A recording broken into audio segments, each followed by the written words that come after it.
Today guys, I'll be showing you how to build a $300 gaming PC and all the parts you need to build it for yourself. So of course, links to everything will be in the description below, and let's get right into it.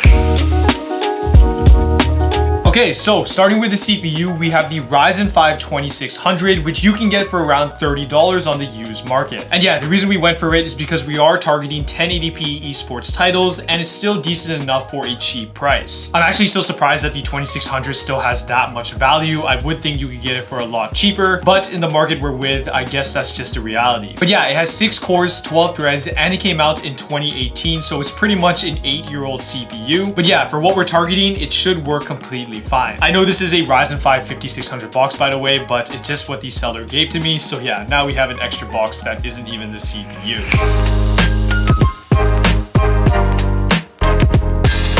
Now, for the motherboard, we have the B450M. This one is the Asus Prime B450M ACSM. Now, you have two options here. Number one, you could go on Amazon and buy these new, and I'll link some down below that you can check out. But if you want to save some money, try to buy the B450M used with your market. So go on Facebook Marketplace or even eBay or OfferUp and try to find a good deal on one of these boards. This will save you a ton of money, especially if you can get it for around $40 to $50, because right now, going for this new, it is around $70. But yeah, the B450M will work with all the parts we're pairing in this build, so really that's the most important part. Next, we have the fun part, which is RAM, and I'm going with my trusty friend, the T-Force Vulcan Z 16GB 3200MHz kit. And yeah, the best way for you guys to get RAM, especially at such a tight budget like this, is going for the used market. I would try to aim to get a kit like this for around $60, so 16GB at around 3000 to 3600MHz speeds, which should be completely fine. But yeah, this RAM crisis really doesn't seem like it's going to end anytime soon, so this is just a reality we're working with. But if you can get a kit for around that price, you'll still be within budget, which is pretty good. Now, for another part that has gone up in price as well, we have the SSD. Now, this one here is the Patriot P310 240GB SSD, but yeah, this one is going for way too much on Amazon right now. So I'll link an alternative down below that has similar storage to this. This is actually going for, I think, around $50, which is way too much, especially when you're only getting 240GB of storage, which realistically can only hold 1 or 2 games. But yeah, especially when you're trying to build a PC for a really cheap price, it's just way too hard right now. With the market just being so expensive, I'm really surprised that we were even able to build a PC for this budget. You could potentially take a risk and try to go for the used market, but if you want a new option, this is really the only thing you have. For the case, we went with the BitFenix Helios, which you can get for around $35. Now, this is one of my favorite budget cases. Number one, it comes with 4 case fans, which is really surprising to see, but they are Molex, meaning you can't control the speeds, and you actually can't control the RGB as well. It basically is stuck in the rainbow effect. But yeah, for $35, it's really hard to complain. It fits all the parts that we need, and also it can actually support some upgrades because you can fit an ATX motherboard in here, so it actually is a pretty decent option. But I actually think it's only available in Canada, so I will link some alternatives down below, so if you are from the US, you do have some choices there.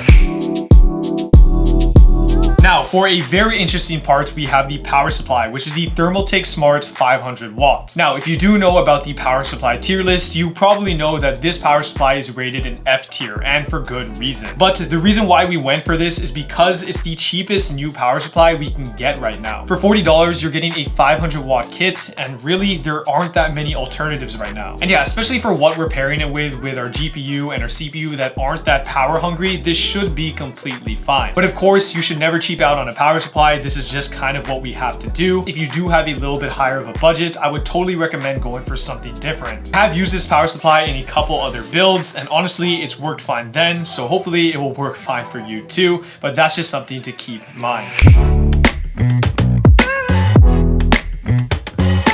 And now for the fun part, we have the GPU, which is the RX 580. Now, I'm really surprised that I'm still using the RX 580 as a budget choice, but really for $50, which you can get on the used market, I actually think it's still a decent option. The downside of this card is that there isn't any more driver updates, which really sucks, but with the latest drivers, you can still play pretty much any game, and with 8GB of VRAM, it isn't actually that bad for 1080p gaming. And especially since we're targeting esports titles, this is actually still a really decent pick. But yeah, try not to pay any more than $50 for this card, because honestly, it's really just not worth it for any higher. But yeah guys, that is the entire build, and the total for this came out to $323, which is actually pretty surprising. Especially in 2026 with the market being so bad, being able to build a $300 gaming PC is pretty surprising. So I'll show you guys some benchmarks so you can see how this PC performs actually while gaming.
But yeah guys, that is the $300 gaming PC. So I hope you guys enjoyed. Make sure to leave a like and subscribe, and I'll see you guys all in the next one.